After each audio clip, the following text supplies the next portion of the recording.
कभी पूजा पाठ को आडंबर बताने वाला राजद परिवार आज लोकसभा चुनाव के दौरान भगवान सत्यनारायण के सामने झुकता नजर आया है। तस्वीरें पाटलिपुत्रा लोकसभा क्षेत्र के राजद कार्यालय उद्घाटन की है, जहां राजद कुनबा पहुंचा और भगवान सत्यनारायण के शरण में जा पहुंचा।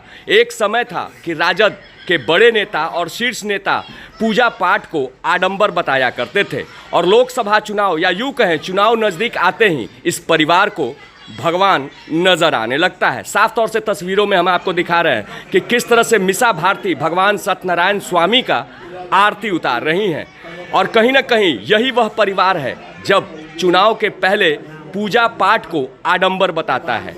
और आज यह तस्वीर बता रही है कि राजद कुनबा भी भगवान के शरण में झुकता है, पर लोगों को बरगलाने के लिए वह इस तरह का बयान देता है।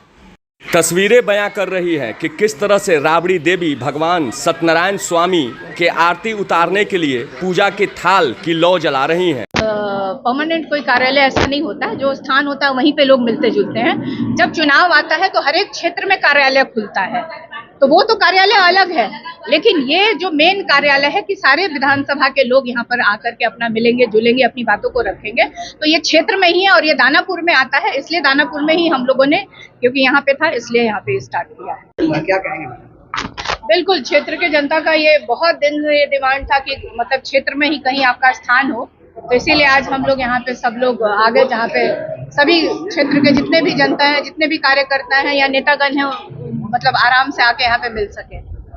इसलिए आज से यहीं पे सबसे मिलना जुलना जो भी होगा आज इसी स्थान से सब, और जो मेन कार्यालय जो होगा वो यही होगा। मीसा जी, आज दूसरे चरण का चुनाव है, मतदान हो रहा है, किस रूप में देख रही हैं?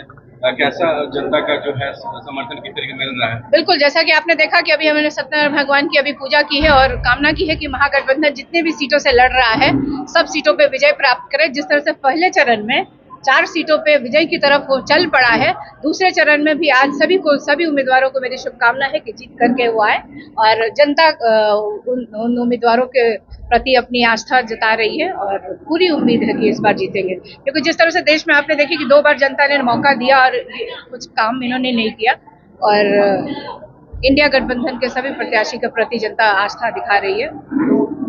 ये प्रधानमंत्री का बिहार दौरा है आज, ललन सिंह के लिए मुंगेर में वो प्रचार करेंगे। लगातार बिहार आ रहे हैं प्रधानमंत्री और कई बार आप लोगों पर बड़ा प्रहार भी उन्होंने किया है, आज फिर से बिहार में है। देखते हैं आज प्रधानमंत्री जी आते हैं तो क्या क्या बोलते हैं, उसके बाद भी, और वो मतलब जो मुद्दे हैं उस पे वो चर्चा करते हैं कि नहीं, बिहार में पलायन रुकेगा कि नहीं रुकेगा, किसानों की आय दुगनी होगी कि नहीं होगी, बेरोजगारों को रोजगार मिलेगा कि नहीं, जो चीनी मिलें बंद पड़ी थी कब खुलेगी, उसमें से धुआं तो उठी नहीं, महंगाई कब कम होगा, तो ये सब मुद्दे हैं। देखते हैं प्रधानमंत्री जी इसकी चर्चा करते हैं या फिर से इधर उधर की बात करके फिर निकल जाएंगे। 400 पार का जो है दावा लगातार हो रहा है इस बार, जिससे नरेंद्र मोदी के नेतृत्व में बीजेपी के सभी नेता। देखिए, एक तरफ प्रधानमंत्री जी आते हैं तो इधर उधर की बात करते हैं, हिंदू मुसलमान की बात करते हैं, वो रोजगार की बात क्यों नहीं करते हैं? बिहार में उन्होंने कितनी फैक्ट्रियां लगाई, इसकी बात क्यों नहीं करते हैं?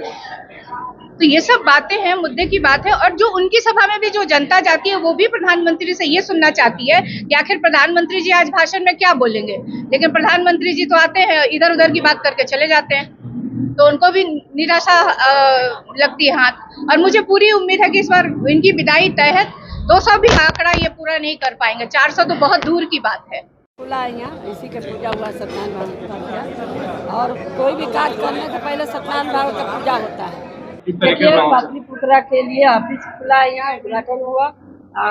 सत्यनारायण भगवान के कोई भी कार्य किया जाता है तो पहले सत्यनारायण भगवान का पूजा होता है, तो इसीलिए हम लोग पूजा कर रहे हैं, पाटलिपुत्रा से भी और वहाँ सारण से भी।